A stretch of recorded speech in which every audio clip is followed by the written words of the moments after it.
السلام علیکم. You learn کے پلیٹ فارم سے میں ہوں آپ کی ٹیوٹر تنزیلہ مہتاب. آج ہم اسلامیات جماعت دہم 10th کلاس کا ٹیسٹ نمبر 3 سالو کریں گے. چلتے ہیں اپنے پہلے MCQs یعنی کثیر الانتخابی جوابات کی طرف. معاشی اور اقتصادی تباہ کاریوں کا نتیجہ ہے سود، تجارت، جوا یا شراب.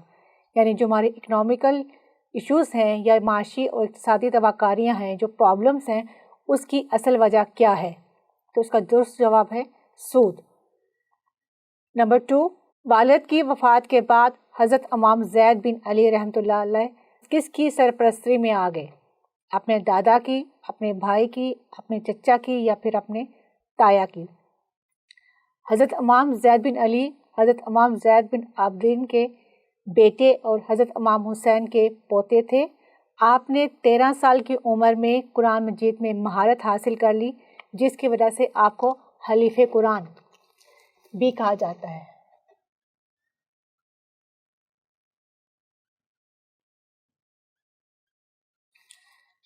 تو والد کی وفات کے بعد آپ اپنے بھائی کی سرپرستی میں آ گئے، یعنی آپ کے جو بھائی تھے انہوں نے آپ کی کفالت کی. نیکسٹ ہے حضرت جابر رضی اللہ عنہ کے والد کا نام عبداللہ، عبد الرحمن، عبد الکریم یا عبد الجبار. اس کا درست جواب ہے عبداللہ، یعنی حضرت جابر رضی اللہ عنہ کے والد کا نام عبداللہ تھا. ہمارا نیکسٹ MCQs ہے نبی کریم خاتم نبیین صلی اللہ علیہ وآلہ وسلم حضرت انس رضی اللہ عنہ کو محبت سے کس نام سے مخاطب کیا کرتے تھے؟ انیس، عمیر، اویس یا پھر فضیل؟ تو اس کا درست جواب ہے انیس، یعنی ہمارے پیارے نبی حضرت محمد صلی اللہ علیہ وآلہ وسلم حضرت انس رضی اللہ عنہ کو انیس کے نام سے مخاطب کیا کرتے تھے.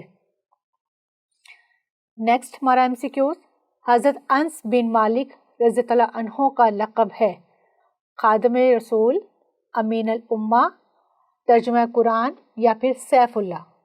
اس کا درست جواب ہے خادم رسول، یعنی کہ آپ رضی اللہ عنہ نے نبی کریم صلی اللہ علیہ وسلم کی بہت خدمت کی تھی، اس لیے ان کو خاتم رسول کا لقب دیا جاتا ہے. ابن عربی رحمۃ اللہ علیہ کی مشہور تصنیف کا نام ہے فتوحات مکیہ، کشف المحجوب، ہدایت المجتہد یا احیاء علوم الدین. تو ابن عربی رحمۃ اللہ علیہ کی جو مشہور تصنیف ہے اس کو فتوحات مکیہ کا نام دیا جاتا ہے. آتے ہیں اپنے نیکسٹ پورشن کی طرف، وہ ہے ہمارے مختصر سوالات، ان کے جوابات کو ہم حل کریں گے. پہلا سوال ہے قرض حسنہ کی ایک فضیلت تحریر کریں. نبی کریم صلی اللہ علیہ وسلم نے فرمایا کہ معراج کی رات میں نے جنت کے دروازے پر لکھا ہوا دیکھا کہ صدقہ دینے والے کو 10 گنا اور قرض دینے والے کو 18 گنا اجر ملتا ہے.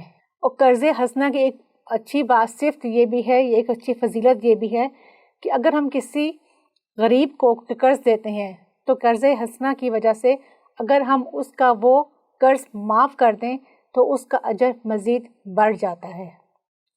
جہاد کی اقسام، جہاد کی مختلف اقسام ہیں جس میں جان و مال اور کرم کے علاوہ جہاد کرنا بھی شامل ہے. سب سے جو بڑا جہاد وہ ہے کہ جابر یعنی ظالم سلطان کے سامنے کلمہ حق کہنا سب سے بہترین جہاد کی اقسام میں سے ہے. اس کی دیگر اقسام ہیں جہاد بالنفس، جہاد بالمال، جہاد بالسیف یعنی تلوار کے ساتھ، جہاد بالقلم اور جہاد باللسان. عربی کا لفظ ہے یعنی کہ زبان کے ساتھ جہاد کرنا، یعنی کہ اگر آپ کوئی غلط بات دیکھ رہے ہیں تو زبان سے اس کے بارے میں بات کر دینا، جہاد کرنا، اس کو منع کرنا جہاد کہلاتا ہے. نیکسٹ ہمارا سوال ہے حضرت امام زید بن علی رحمۃ اللہ علیہ نے کب جامع شہادت نوش فرمایا؟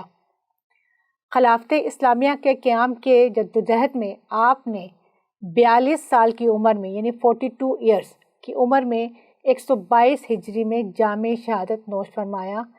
حجاز اور شام کو ملانے والی مشہور شاہراہ موتا، شاہراہ موتا کے شمال میں 22 کلومیٹر کے مقام پر ایک مقام ہے جس کا نام ہے ربا. یہاں پہ آپ کا مزار موجود ہے. نیکسٹ سوال، حضرت امام زید بن علی رحمۃ اللہ کب اور کہاں پیدا ہوئے؟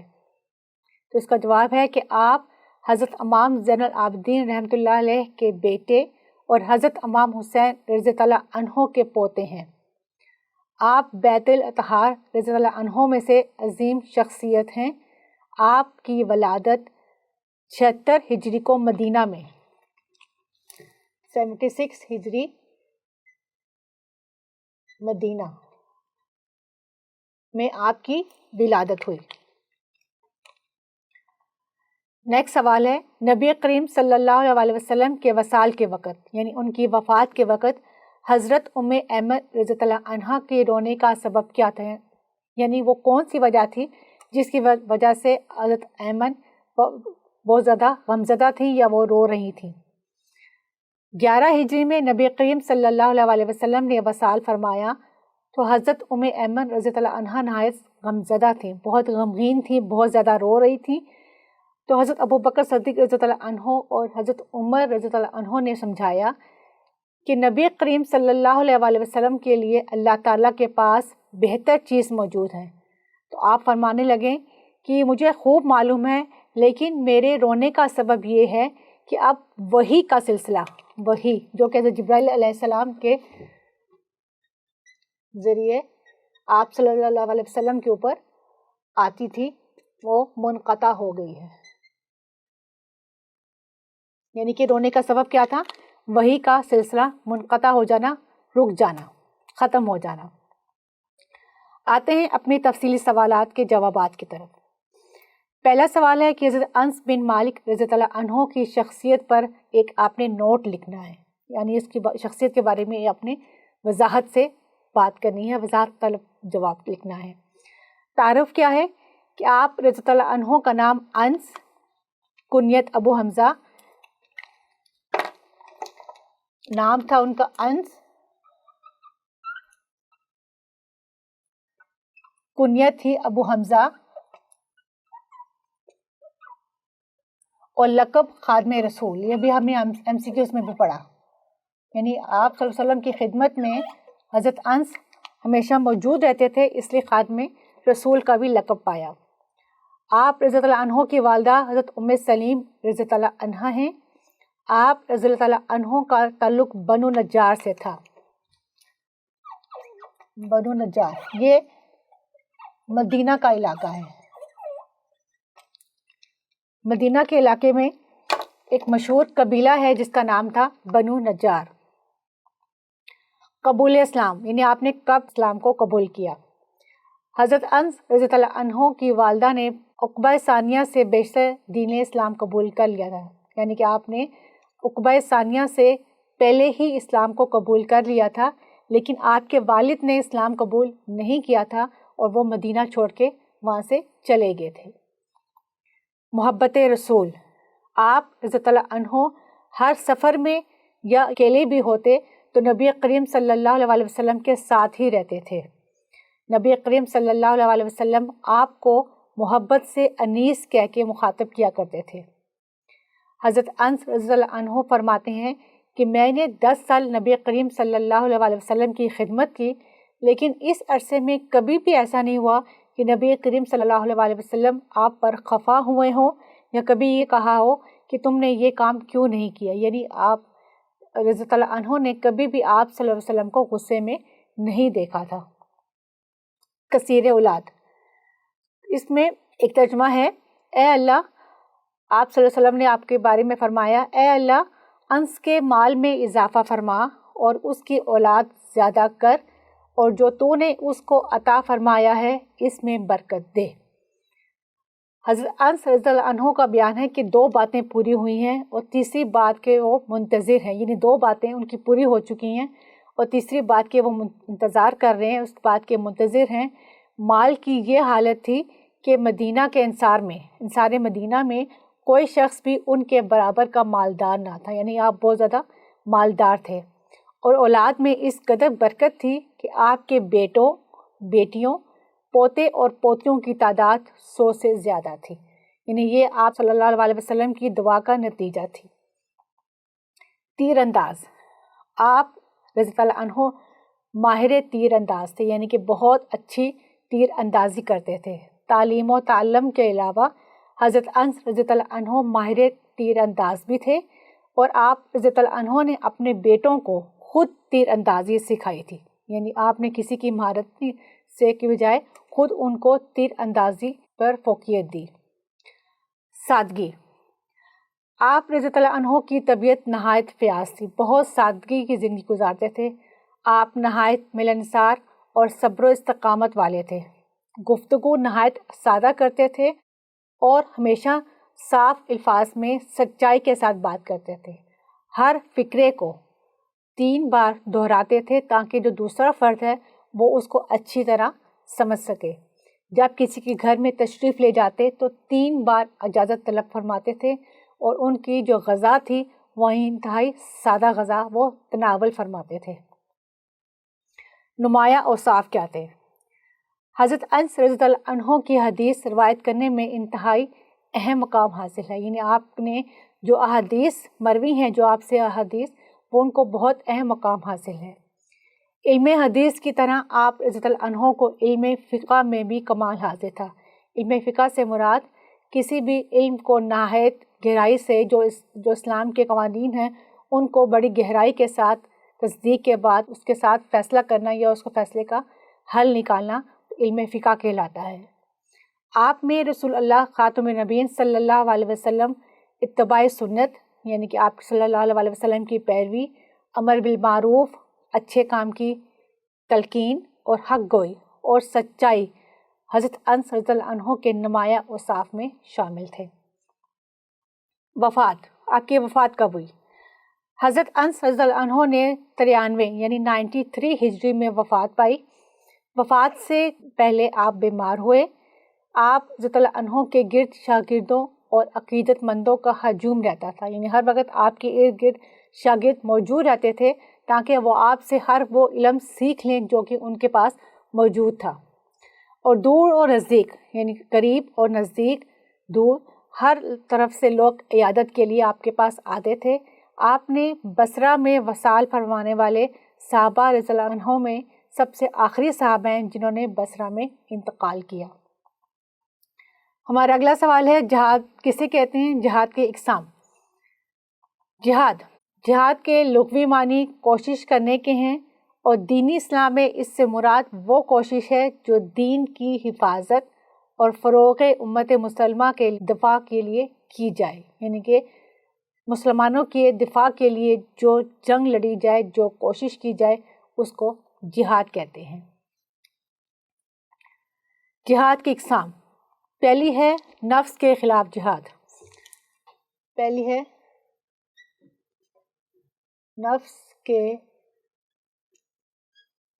خلاف جہاد. دوسری قسم ہے جہاد بالعلم.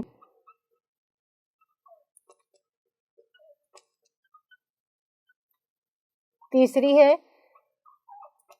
جہاد بالمال، اور چوتھی ہے جہاد بالسیف، یعنی تلوار کے ساتھ. سیف عربی زبان کا لفظ ہے، تلوار کے ساتھ جہاد کرنا. سب سے پہلی کو ہم ڈسکس کریں گے نفس کے خلاف جہاد کیا ہے. یہ سب سے بڑی جہاد کی قسم ہے کہ انسان اپنے نفس، یعنی جو اس کی خواہش ہے، اور اگر وہ خواہش جائز نہیں ہے تو اس کے خلاف وہ جہاد کیسے کرتا ہے.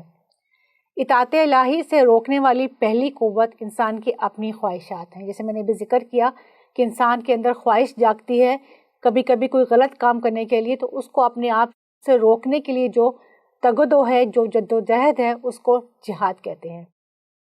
جو ہر وقت اس کے دل میں ملزم رہتی ہے اور اسے ان کی سرکوبی کے لیے ہر وقت چکنا رہنا پڑتا ہے. لہٰذا خواہشات نفس کے خلاف جہاد کو نبی کریم صلی اللہ علیہ وسلم نے جہاد اکبر کا نام دیا. یعنی کہ ایک بہت بڑا جہاد. اکبر جو ہے عربی زبان کا لفظ ہے جس کے معنی ہے بڑا، اس کا مطلب ہے بڑا، اور اس کے مقابلے میں لفظ استعمال ہوتا ہے اصغر، چھوٹا. یہ اس کے برعکس استعمال ہوتا ہے. اور یہ جہاد کا وہ مرحلہ ہے جس کو سر کیے بغیر انسان جہاد کے کسی بھی میدان میں کامیابی حاصل نہیں کر سکتا. یعنی کہ وہ جو باقی جہاد کی اقسام ہیں اس پر وہ تب تک عمل نہیں کر سکتا جب تک وہ اپنے نفس کے خلاف جہاد میں کامیاب نہیں ہو جاتا. جہاد بالعلم، جہاد کی ایک قسم جہاد بالعلم بھی ہے، یعنی علم کے ذریعے جہاد کرنا، یعنی کسی کو علم کے ذریعے جہاد کی طرف راغب کرنا. دنیا کا تمام شر اور فساد جہالت کا نتیجہ ہے اور اس کا دور کرنا انتہائی ضروری ہے. اگر انسان عقل و شعور اور علم و دانش رکھتا ہے، یعنی اگر انسان کے اندر عقل ہے، شعور ہے اور وہ عقل مند ہے، دانشور بھی ہے، تو اس کو چاہیے کہ وہ دوسروں کو بھی اس سے فیض پہنچائے. جو اگر علم اس کے پاس موجود ہے تو اس کو چاہیے کہ وہ علم دوسروں تک بھی پھیلائے، اس کو اپنے تک محدود نہ رکھے. قرآن مجید میں اللہ تعالیٰ واضح الفاظ میں فرماتے ہیں، آپ اپنے رب کی راہ کی طرف حکمت اور عمدہ نصیحت کے ساتھ بلائیے. یعنی کہ قرآن میں بھی جہاد بالعلم کا ذکر موجود ہے. جہاد بالمال، یعنی مال کے ساتھ جہاد، یعنی اگر آپ کے پاس مال ہے تو اس کے ساتھ آپ نے یہ نہیں کرنا ہے کہ اپنا مال اپنے تک محدود رکھیں، بلکہ اس مال کو اللہ کی راہ میں جہاد کریں. اللہ نے انسان کو جو مال و دولت عطا کی ہے اس کا مقصد یہ ہے کہ اسے اللہ کی رضا کے راستے میں خرچ کیا جائے. اللہ تعالیٰ اس کے بارے میں فرماتے ہیں، جو لوگ ایمان لائے اور جنہوں نے ہجرت کی اور اللہ تعالیٰ کے راستے میں اپنے مالوں اور جانوں سے جہاد کیا، یہ لوگ اللہ تعالیٰ کے پاس نہایت بلند مرتبے پر فائز ہیں. یعنی وہ شخص جنہوں نے اللہ کی راہ میں جہاد کیا اور نہ صرف اپنی جان پیش کی بلکہ اپنا مال کا بھی نذرانہ پیش کیا، تو وہ قیامت کے دن ایک بلند مرتبے پہ فائز ہوں گے. ہمارا اگلا پوائنٹ ہے جہاد بالسیف. حق و باطل کی کشمکش میں وہ مقام آ کے رہتا ہے جب طاغوتی قوتیں حق کا راستہ روکنے اور اسے مٹانے کے لیے سرد جنگ سے آگے بڑھ کر کھلی میدان میں اتر آتی ہیں. سیف کا مطلب ہے تلوار، کوئی بھی تلوار یا کوئی بھی ہتھیار. یعنی کہ اگر کوئی شخص آپ کو میدان جنگ میں للکارتا ہے کہ وہ آپ سے جنگ کرے تو آپ اللہ اور اس کے رسول کے لیے جہاد بالسیف، یعنی اپنے ہتھیار کے ساتھ اس کے ساتھ جنگ کیجیے. تو یہ تھی ہماری آج کی ڈسکشن جو ہم نے آج پیپر کو سالو کیا. آپ کی نصابی کتاب میں یہ تمام سوالات ایک پیراگراف کی شکل میں موجود ہیں. ہم نے اس کو ہیڈنگز کی صورت میں اس لیے بنایا ہے تاکہ وہ اٹریکٹیو بھی رہے اور ایگزامینر کو متاثر بھی کرے. مجھے امید ہے کہ آپ کو یہ پیٹرن اچھی طرح سمجھ آ گیا ہوگا. اپنا بہت زیادہ خیال رکھیں. اللہ حافظ.